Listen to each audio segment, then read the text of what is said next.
E aí, queridos, boa tarde a todos vocês que já estão conectados conosco através do canal Educação.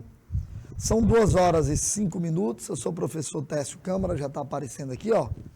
E nós estamos juntinhos, a partir de agora, com a nossa aula de Biologia pela primeira série do ensino médio, tá?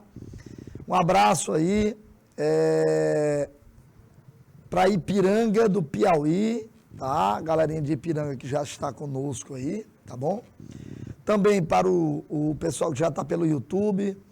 Joane Borges, boa tarde, professor, boa tarde, tudo bem, tudo tranquilo, graças a Deus. Até aqui está tudo em paz, tudo na ordem. E hoje, sábado letivo, referente a uma sexta-feira, portanto, estamos aqui para essas aulas de hoje, de Biologia. Como hoje é sábado, principalmente porque é referente a uma sexta-feira, vale a musiquinha, né? Quando eu digo que deixei de te amar, é porque eu te amo.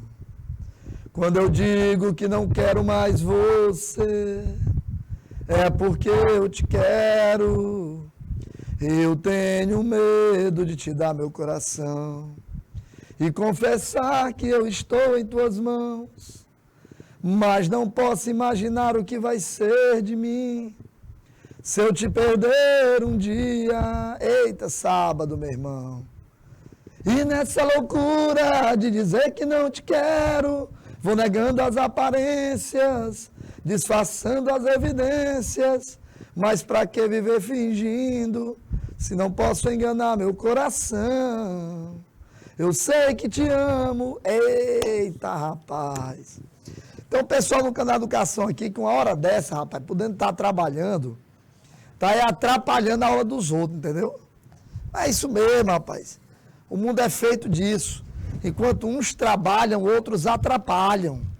É fazer o quê, né? Estamos aqui na nossa aula de hoje.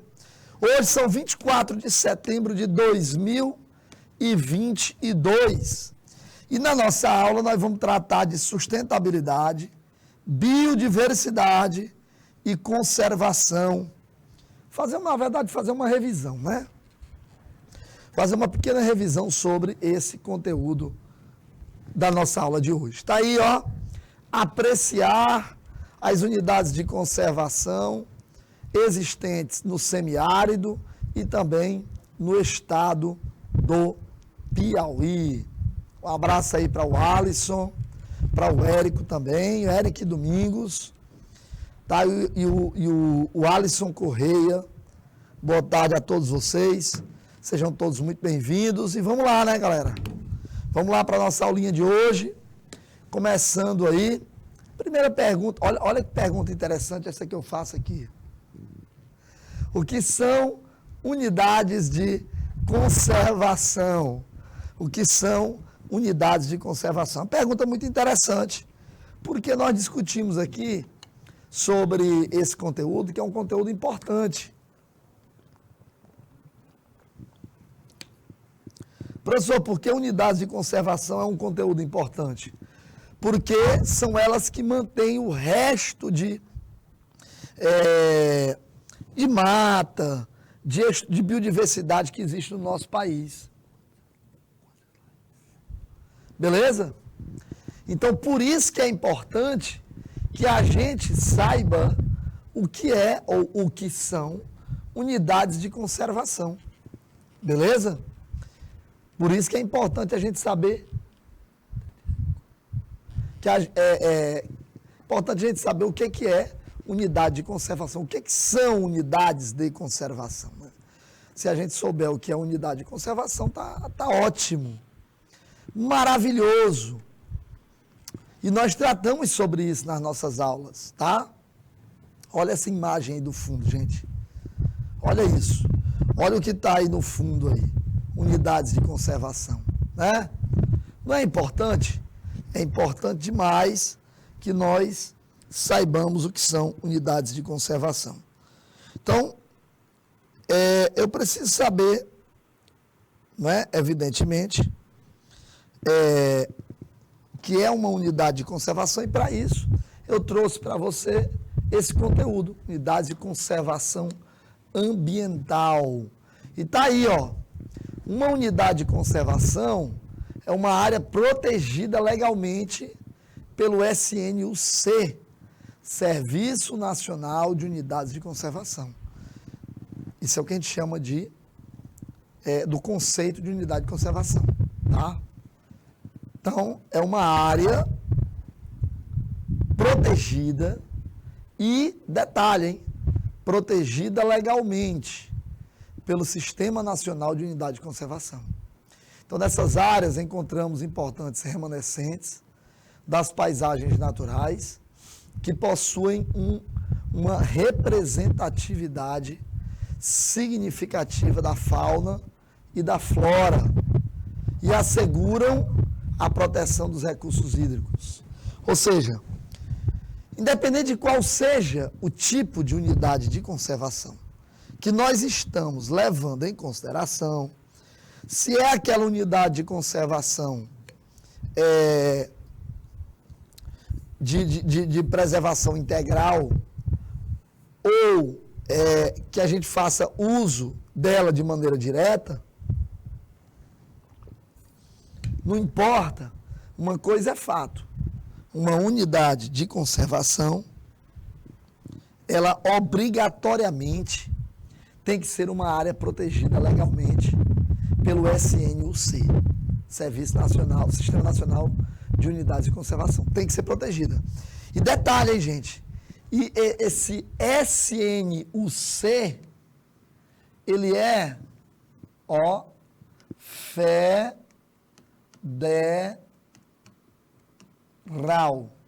Ele é federal. Serviço Nacional de Unidades, Sistema Nacional de Unidade de Conservação, ele é federal. Então, isso significa o quê? Significa que nós estamos tratando de um tipo de sistema que é regulamentado nacionalmente pelo governo federal. Tranquilo? Então, a gente já precisa saber disso daí. E aqui no Brasil, olha só os biomas que nós conhecemos, que nós temos aqui no Brasil. O bioma amazônico, 52% unidades de conservação com plano de manejo. Eu mostrei para vocês ontem um percentual maior, um percentual diferente, desculpa, dessas unidades de conservação. Mas aqui eu estou falando com plano de manejo, é diferente. Com plano de manejo. Tá? Com plano de manejo, tá aí. Então, com plano de manejo, a coisa é um pouco diferente. Tá? Os sistemas que atribuem, que colocam uma determinada unidade de conservação. Olha, a partir de agora, essa estrutura aqui, essa parte, esse pedaço aqui, vamos dizer assim, é uma unidade de conservação. Para eu poder dizer isso, eu tenho que definir se é com plano de manejo ou sem plano de manejo. Se for sem plano de manejo é uma coisa, com plano de manejo é outra, totalmente diferente. Se eu pegar aqui, por exemplo, no Brasil, nós temos 320 unidades de conservação administradas pelo ICMBio. 162 com plano de manejo e 80 com plano de manejo em elaboração. Tá certo? Vamos pegar, por exemplo, agora a Caatinga. A Caatinga, nós temos 42% também com plano de manejo. Muita coisa, né, gente? O Cerrado, 48% com plano de manejo. Isso no Cerrado. Com plano de manejo. Tá? 48%. Se você pegar, por exemplo, o bioma Pantanal, Bioma Pantanal, 50% dele tem plano de manejo. 50%. Tá? Se você pegar o bioma Pampa, 50% dele também tem plano de manejo. Todos esses que eu estou falando têm plano de manejo. Se tu pegar o bioma Mata Atlântica, 60% dele tem plano de manejo. Também é muita coisa. Nós estamos falando de muita coisa. Né? Se tu pegar, por exemplo, o bioma Marinho Costeiro, que pega a maior parte da região costeira, né, que está voltada para o Oceano Atlântico, você tem aí 41% dele com plano de manejo também. Ou seja, gente, nós estamos falando de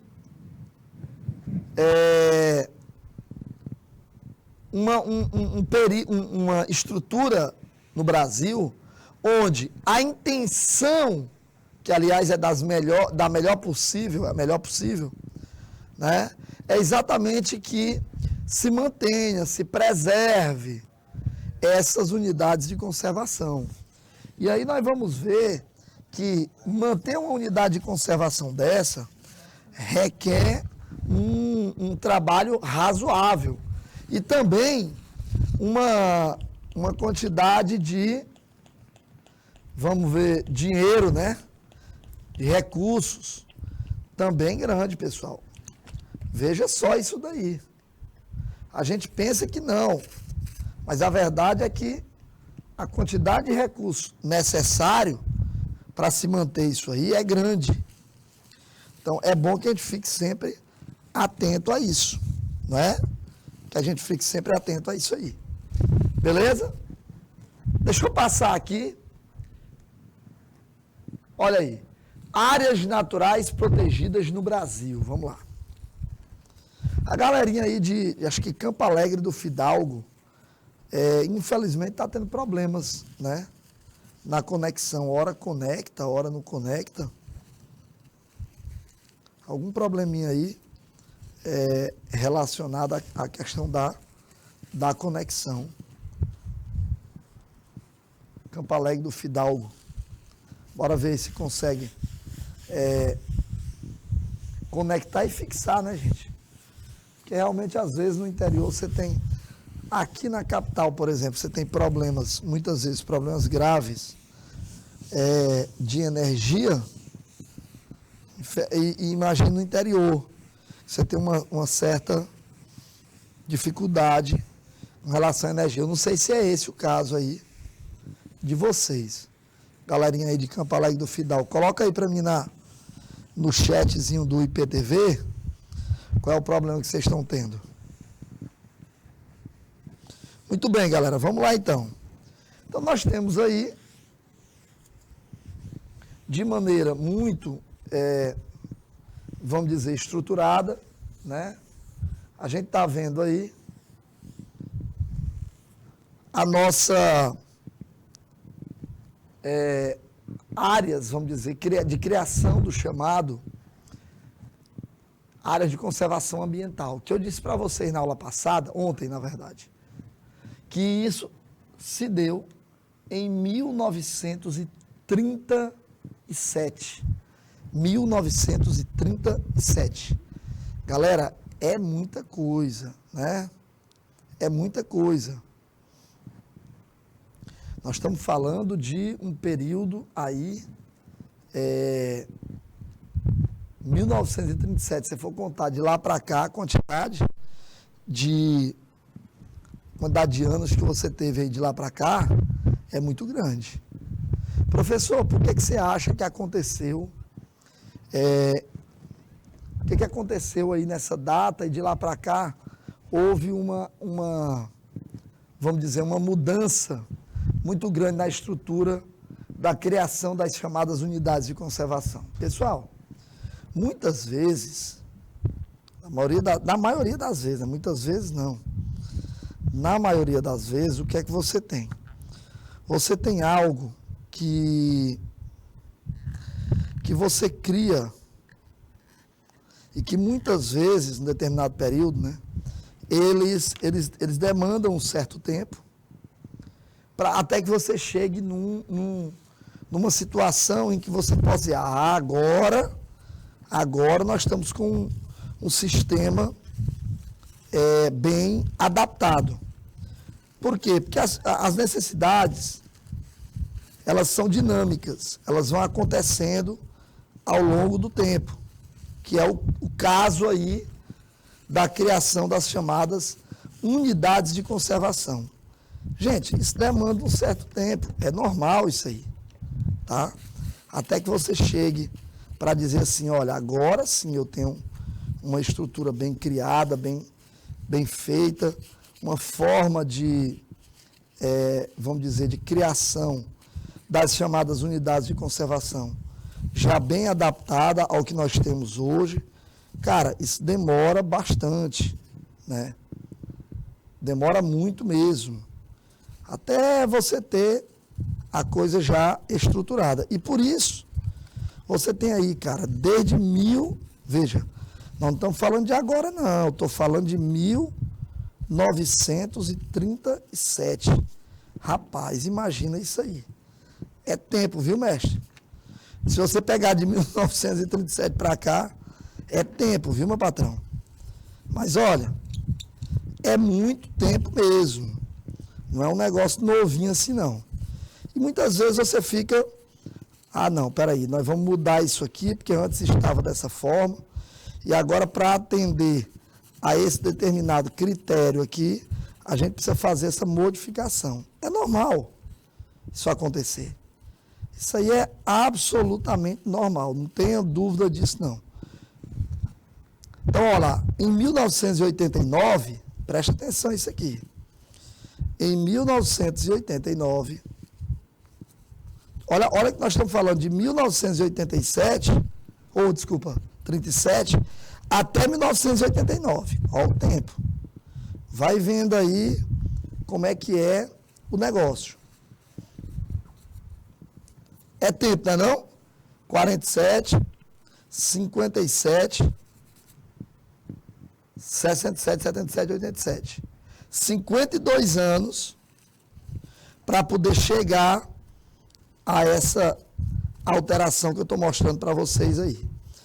Em 1989, presta atenção nisso, em 1989 você teve os parques e reservas federais sendo criados aí, né, nesse período, sendo criados pela Secretaria Especial do Meio Ambiente, a SEMA, Secretaria Especial do Meio Ambiente. Olha aí do que é que nós estamos falando. Cara, é tempo demais, né não? Eu acho. É tempo demais. Mas demorou tudo isso para você ter. Você tem aí agora uma secretaria que cuida disso. Beleza, tranquilo, professor. Agora vamos embora para a próxima etapa. Isso foi criado pelo chamado Instituto Brasileiro de Desenvolvimento Florestal, né? E aí, após a criação dessa unidade, os parques federais, sendo criados pelo chamado IBDF, Instituto Brasileiro de Desenvolvimento Florestal, aí nós passamos a ter agora uma outra situação. Em 1989 mesmo, nós tivemos o quê? Nós tivemos a extinção da SEMA, que é a Secretaria de Meio Ambiente, né, Estadual de Meio Ambiente, e também do IBDF, que se fundiram, foi decretada a extinção dos dois, e com isso nós passamos a ter o chamado IBAMA. Ah, professor, o IBAMA, sim, claro que eu conheço. Pois é, o IBAMA foi criado aí em 1989, pela fusão desses dois órgãos aí. Pronto, uma vez criado o IBAMA, de lá para cá, que é o que nós temos até hoje, é a criação do IBAMA de 1989 para cá. Olha a diferença, galera.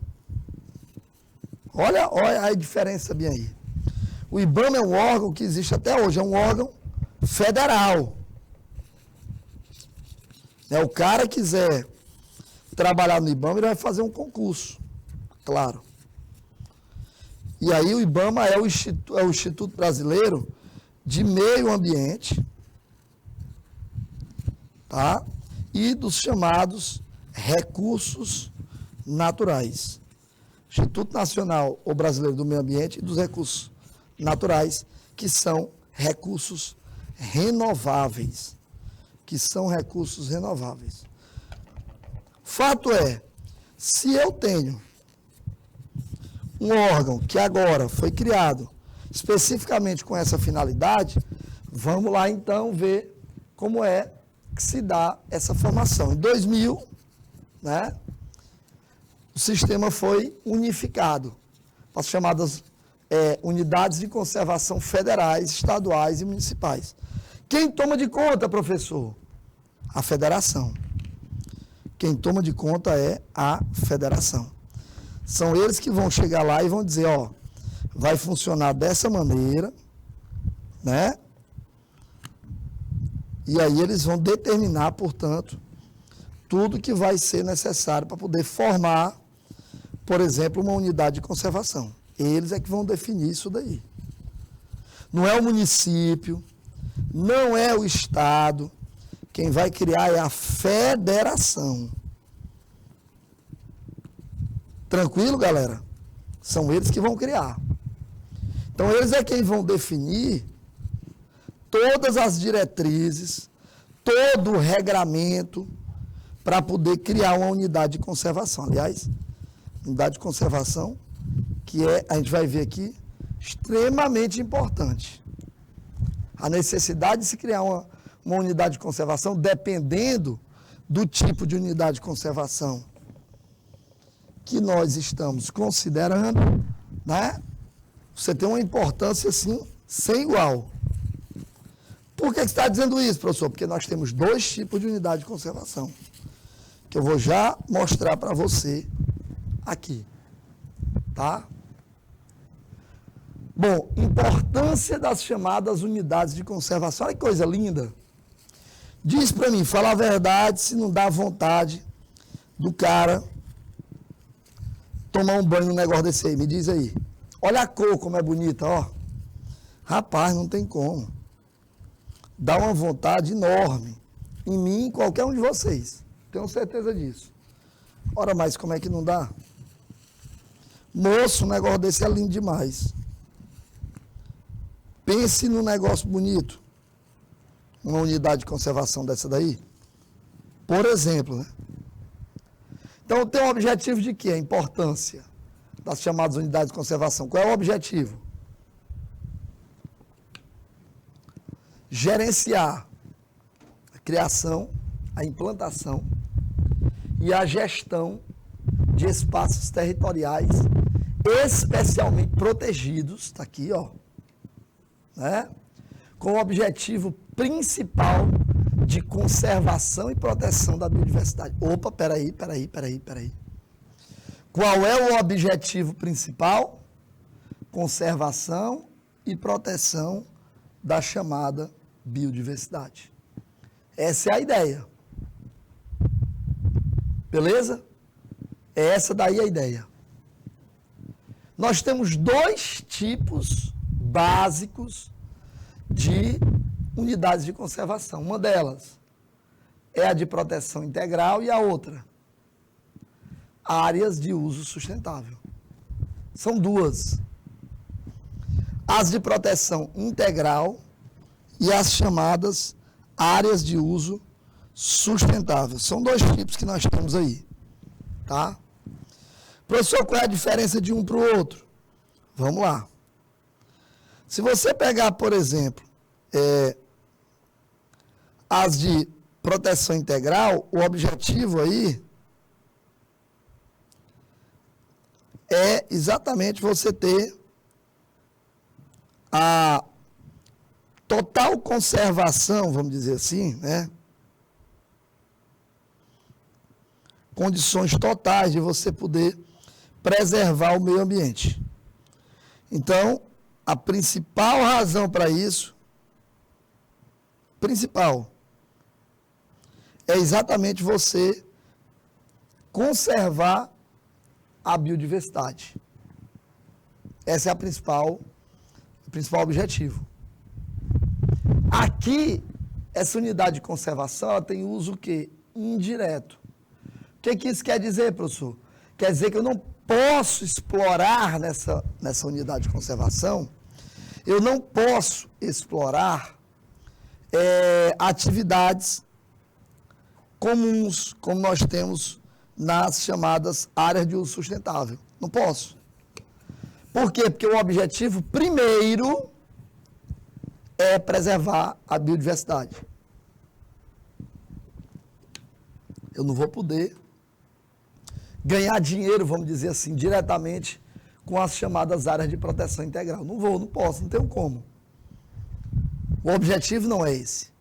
O objetivo primeiro é conservar a biodiversidade. Áreas de uso sustentável, professor, qual que é a diferença aí? As áreas de uso sustentável permitem várias formas de utilização dos recursos naturais com a proteção da biodiversidade como objetivo secundário. Opa, peraí. Enquanto que no primeiro momento, essa primeira é de proteção integral, a prioridade é a biodiversidade, neste segundo aqui, a prioridade da biodiversidade não é primária, ela é o quê? Secundária. Aqui nas unidades de conservação de uso sustentável, eu posso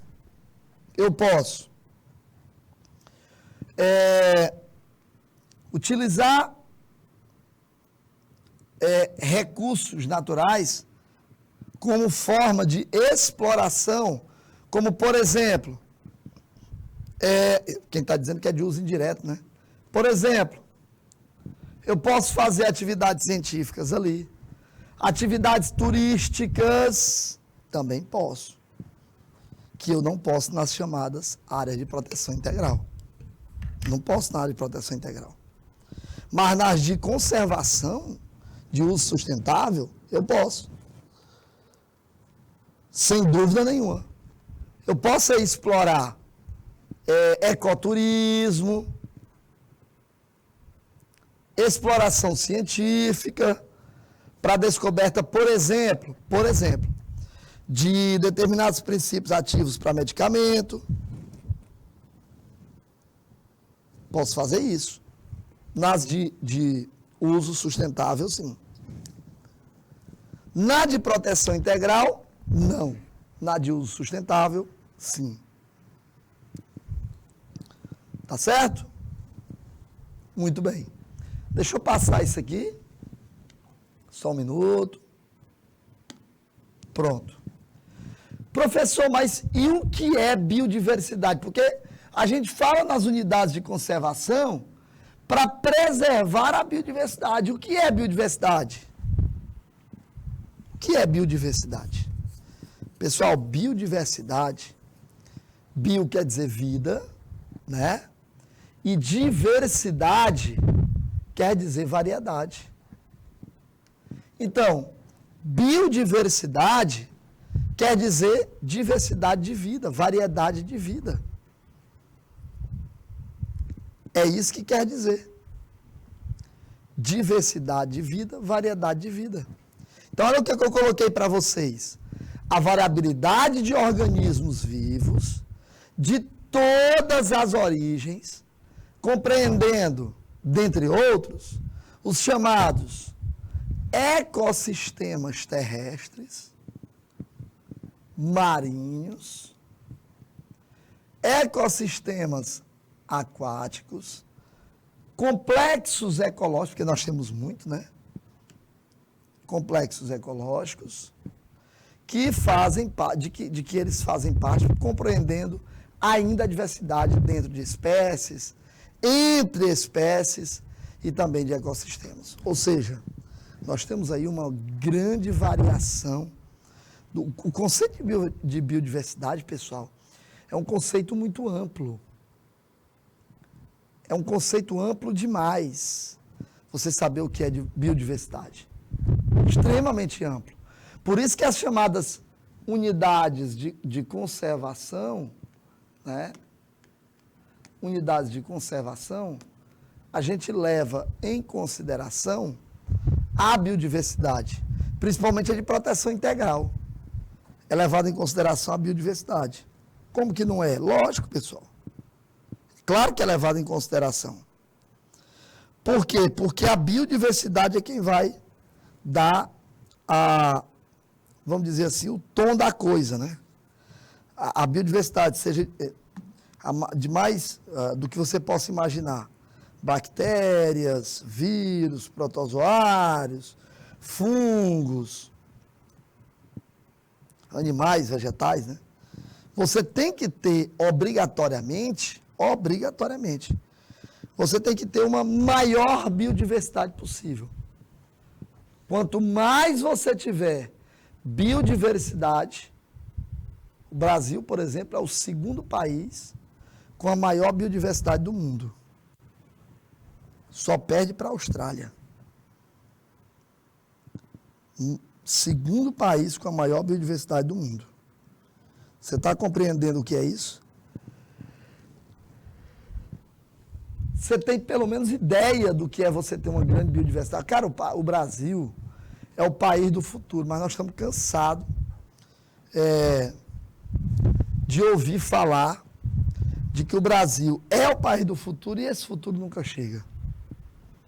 É difícil. É aquela coisa da música, né? Moro num país tropical, abençoado por Deus e bonito por natureza. Que beleza, que beleza. Em fevereiro tem carnaval. Eu tenho um fusca e um violão. Sou Flamengo e tenho uma nega chamada Tereza. Gente, o Brasil é um país realmente abençoado. Basta dizer para você, a segunda maior biodiversidade do mundo. Agora, o Brasil é explorado demais. Cara, olha, se tu for analisar, se tu for parar para analisar o quanto o Brasil é explorado, imagina bem aí, só para tu entender, imagina bem aí, a situação, por exemplo, né, das nossas florestas, o quanto nós fomos explorados. Imagina isso. O quanto nós fomos explorados. Durante quantos anos nós fomos explorados? Um exemplo clássico, né, da hiperexploração das nossas florestas é o que aconteceu, por exemplo, na Mata Atlântica. Quer dizer, hoje você tem um território infinitamente menor do que nós tínhamos quando o Brasil foi descoberto, por causa de uma exploração que não foi estruturada. Não foi estruturada. O cara começou nós temos a Cesalpínia que é o pau-brasil, né, que foi um dos mais explorados até praticamente acabar. O Janaína Dornelles Delbalde Lavoisier, volta aqui para mim, por favor. Até acabar, meu amigo. Você sabe o que é isso? Você sabe o que é o cidadão dizer, peraí, ainda tem pau-brasil aí? Tem. Tem. Ó, eu descobri uma área ali que está cheia de pau-brasil. Vamos embora lá desmatar. É como se fosse, praticamente proposital mesmo. sem se fazer um manejo adequado, sem se fazer o replantio daquela cultura específica. E aí fica difícil. Porque você vai perdendo, não surgem outras no lugar se você não plantar. Não vai surgir. Isso eu posso lhe garantir. Pau-Brasil é um exemplo disso, nossa Mata Atlântica. Vamos para cá. Tá aí, ó, ameaça à biodiversidade. Bom, eu vou destacar, aliás, já está destacada, mas vou destacar mais ainda, a principal ameaça à biodiversidade. Qual é? Atividades humanas. É a principal ameaça, à nossa biodiversidade. É a atividade humana. Cara, não tem como você ter... eu sempre digo o seguinte, onde tem o homem, tem alguma coisa errada. O homem está no meio, vai ter um problema. Nós somos talvez a espécie mais nova do planeta. Se não é a mais nova, com certeza uma das mais novas. E somos a espécie que mais agride o planeta. Você está percebendo aí a gravidade disso? Que mais agride o planeta. É uma gravidade enorme. Então nós temos aqui, ó, a pesca como atividade humana direta e indireta. Pesca com práticas destrutivas.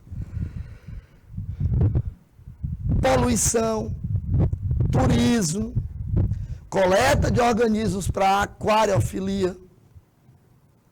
Nós estamos falando aqui de algumas situações só. Não são muitas, não.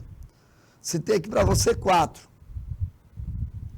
Tem levado os ecossistemas a uma perda de diversidade e a desestruturação da teia trófica.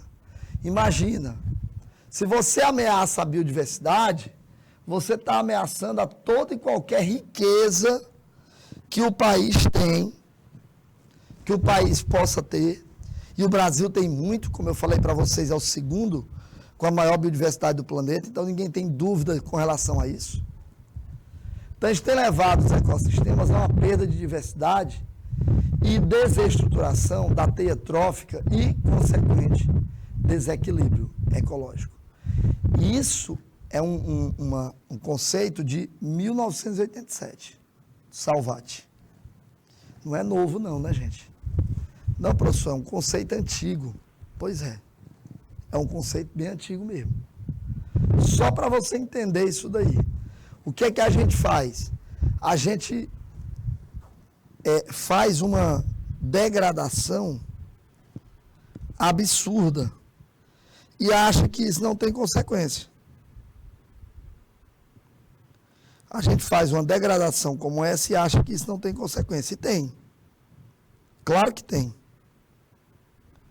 Será possível que a gente não entenda a gravidade de um problema como esse?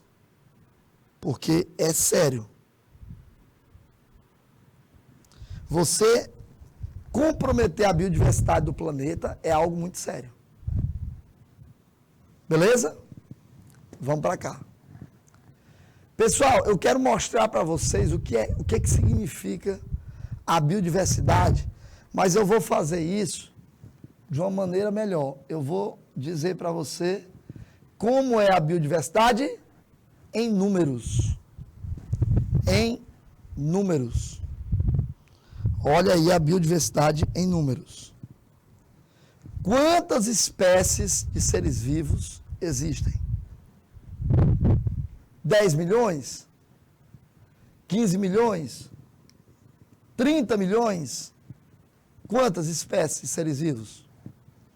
Pessoal, para vocês terem uma ideia, os valores atuais, segundo o RAUP de 1991, os valores atuais de espécies que nós temos perfazem aproximadamente 0,1% do número de espécies que já habitaram a Terra. Professor, então o senhor está dizendo, a julgar por esse percentual, que 99,9% das espécies que habitavam o planeta em outros momentos, em todas as épocas, claro. Ninguém está dizendo aqui que isso aconteceu de uma vez só. Não, em todas as épocas. Aí nós temos apenas 0,1%. Exatamente. É pouco, né? A gente tem uma sensação de que é quase nada. Não é porque 0,1%, pois a gente precisa entender que o planeta era mais biodiverso ainda do que o que a gente imaginava. Mais biodiverso ainda do que o que a gente imaginava. Então você tem uma situação que é extremamente conhecida da gente. Um gráfico onde você tem aí basicamente o quê? 4 tipos de seres vivos. Insetos, vertebrados, plantas e invertebrados. Nós, só para que você tenha uma ideia, estamos aqui, ó, nos vertebrados. Pois bem, os vertebrados perfazem 3% apenas. 3%. E a gente faz esse reboliço todo, de gerar problema para o planeta, comprometer determinadas áreas, etc, etc, etc. Tudo isso porque nós somos 3%. Estou falando dos vertebrados, que se tu pegar só o ser humano, é muito menor que isso. Muito menor que isso, do que 3%. 53% são os insetos. Opa, peraí, professor. Mas inseto é artrópode. Eu sei, mas eu não estou falando de todos os artrópodes, não. Eu só estou falando de insetos. 18% planta. 26% invertebrados. Ou seja, são percentuais que nos deixam bestas, porque a gente achar, da forma como a gente faz, que é sujar, poluir, causar problema para o planeta, a gente representa 3%, na verdade menos do que 3%. O ser humano se acha muito, não é não? Mas como é dotado de inteligência, para poder mexer no planeta como ele acha que pode, então nós temos aí um monte de coisa sendo feita, um monte, sem a gente compreender muitas vezes quais são as consequências desses problemas que a gente está causando. Eu vou dar um exemplo, o aquecimento global. Deixa eu escrever isso aqui, ó. Aquecimento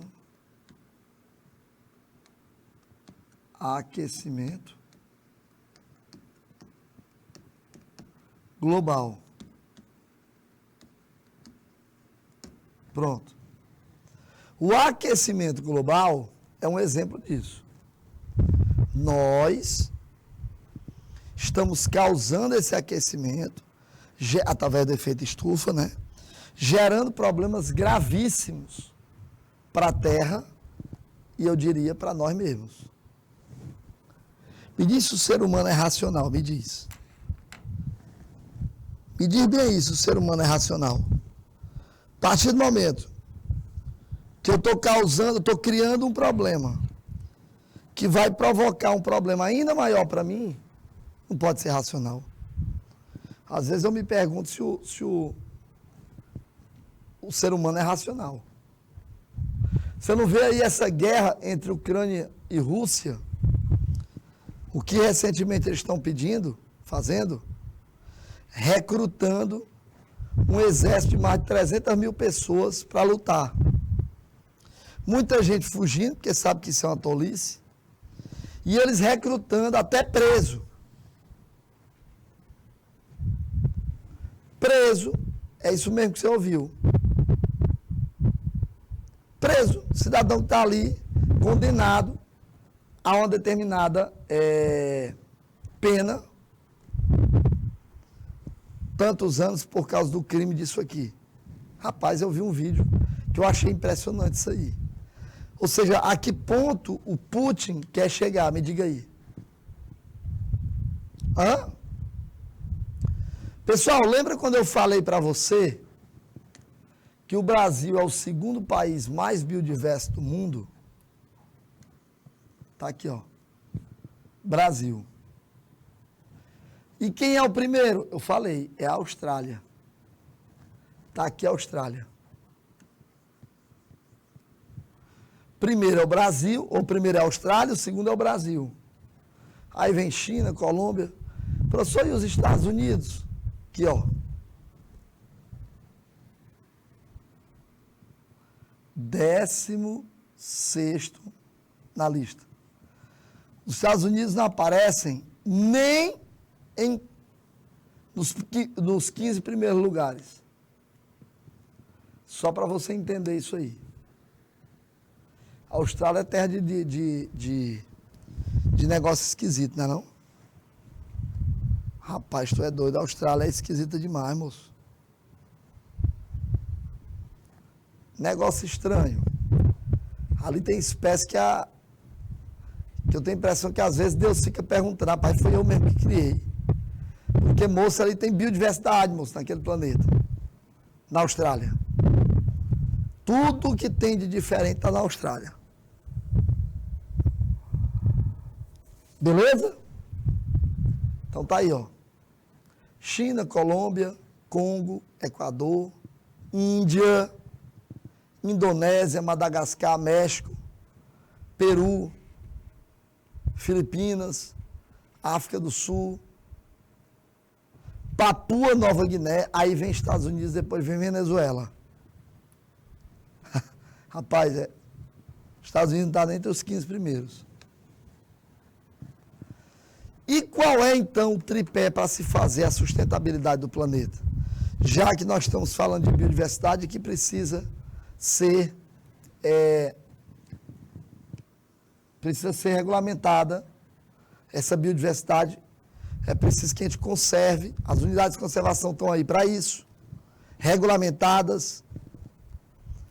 E o que é, então, sustentabilidade? Como é que eu posso fazer uso sustentável do planeta, de modo que eu não comprometa as gerações futuras, por exemplo. Então, nós temos aí o quê?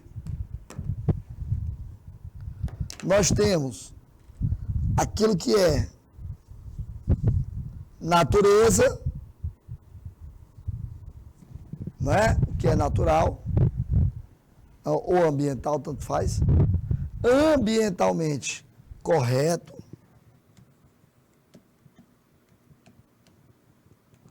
Socialmente justo. E economicamente viável. Então, tudo isso aí são pontos importantes que precisam ser seguidos no caso da sustentabilidade, do tripé da sustentabilidade, sem dúvida. Aquilo que é socialmente justo, ambientalmente correto e economicamente variável, ou viável. Isso é o que a gente chama de tripé da sustentabilidade. O mundo hoje gira em torno disso. Vamos falar, eu vou contar uma experiência aqui para vocês.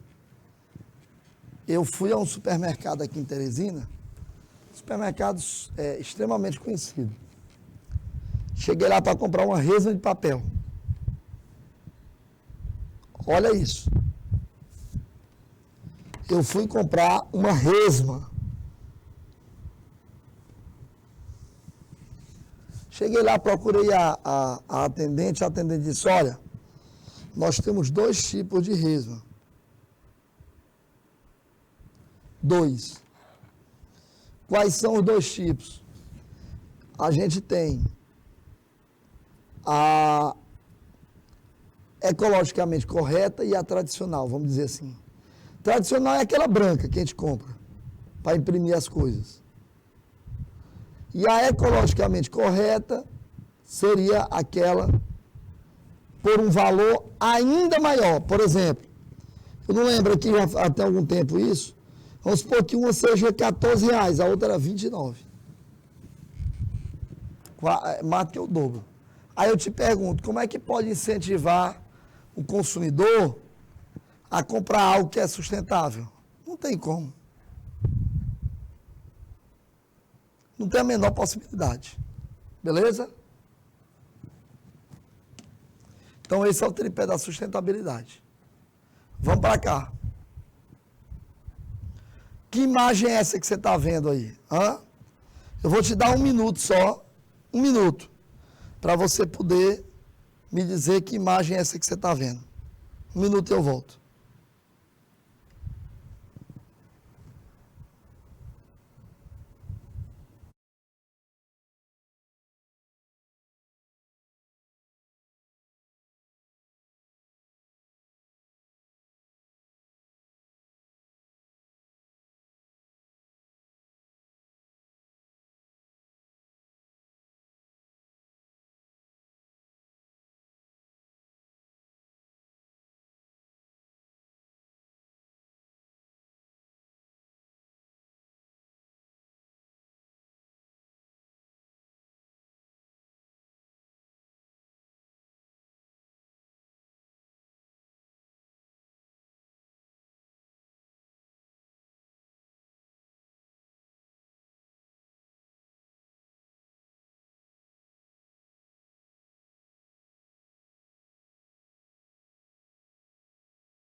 Você está vendo o cara levantando uma criança, você está vendo uma mulher de mãos dadas com seu filhinho, você está vendo aí hélices de uma usina eólica, prédios lá atrás, mas você está vendo muita coisa verde.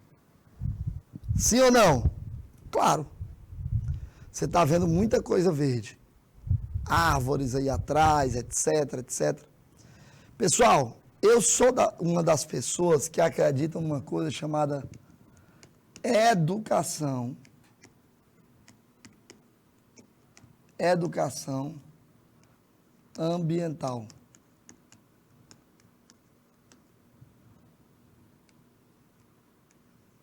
Tá aí. Educação ambiental. Quer dizer o seguinte, que se você não tiver educação ambiental, eu posso dizer a vocês uma coisa. Não tem como a gente gerar nas gerações futuras esse senso de responsabilidade. Não tem. Isso só pode acontecer a partir do momento que eu tenho, nas gerações atuais, um ensinamento para que a gente possa preservar o planeta. De outra forma, não existe. Porque isso é um tipo de coisa que você não pode impor. Né? Tá aí, ó, o desenvolvimento é compatível com a manutenção dos processos ecológicos essenciais, diversidade de espécies e recursos biológicos. Funciona dessa forma. Ou a gente compreende que a sustentabilidade ambiental é dessa forma, e aí, portanto, passa a falar sobre a educação ambiental, ou as coisas não vão mudar. Beleza? Volta para mim aqui, Janaína. Nós vamos para um intervalo, é rápido, e eu volto na sequência. Até já.